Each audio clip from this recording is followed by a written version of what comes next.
I didn't cry at my graduation. That wasn't unusual. I've never been the kind of person who reacts on cue. I clapped when others clapped, smiled when the camera found me, hugged my parents because that's what you do when you've crossed a finish line everyone agrees matters. My mother said she was proud. My father nodded, already checking his phone. Afterward, my sister didn't come.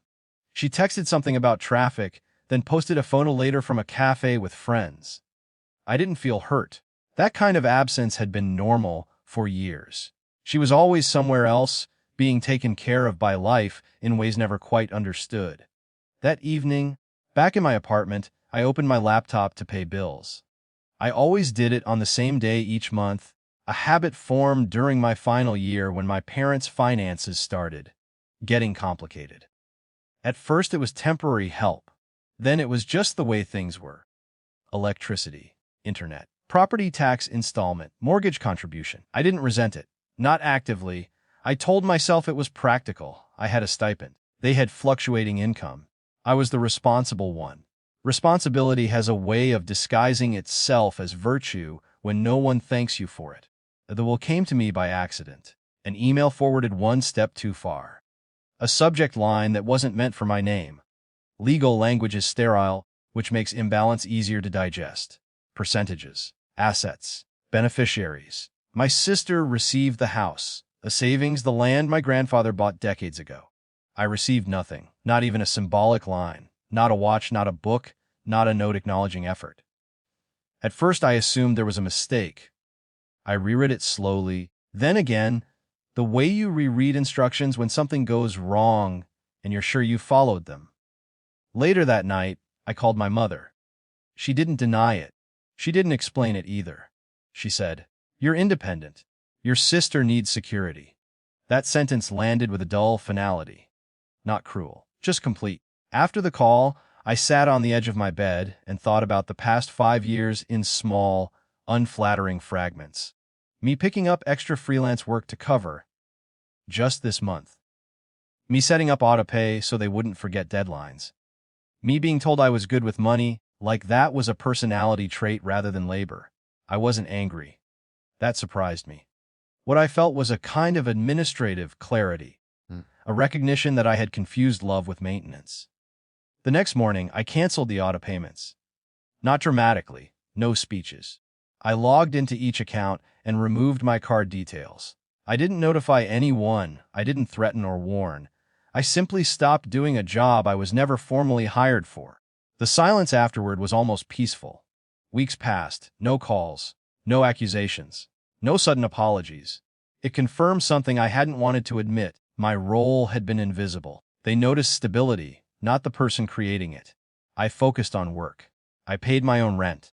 I let myself imagine a future that didn't involve buffering other people's risk.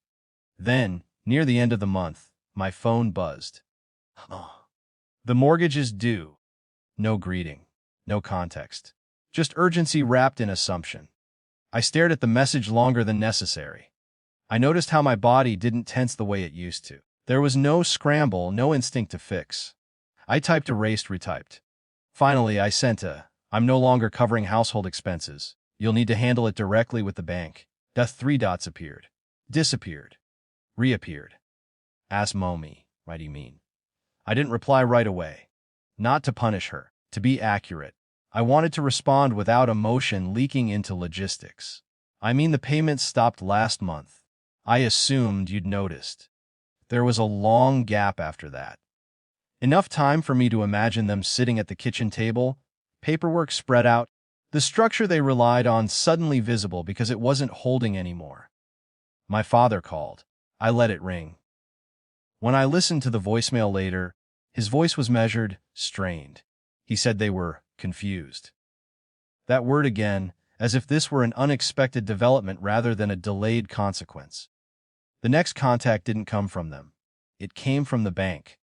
A polite email, neutral language, a missed payment, a deadline. Options outlined clearly, without sentiment. Authority has a way of stripping narratives down to facts. When my mother texted again, it was different.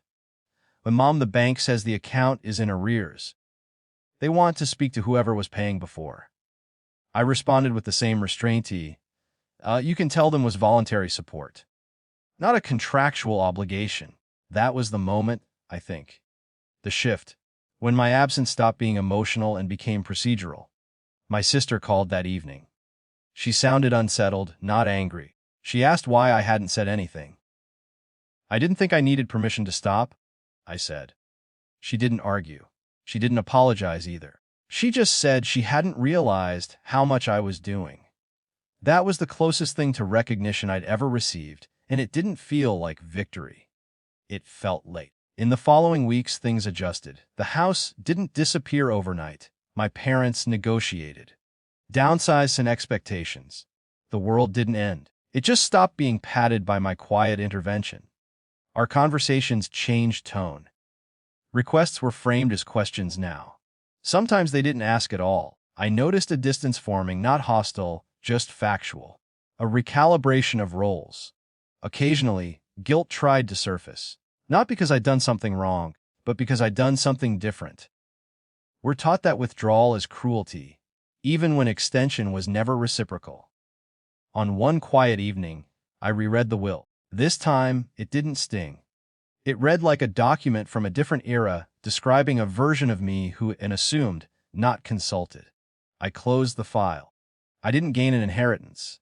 I didn't get an apology. What I gained was the ability to stop mistaking endurance for love. And that, I've learned, is a kind of wealth that doesn't announce itself.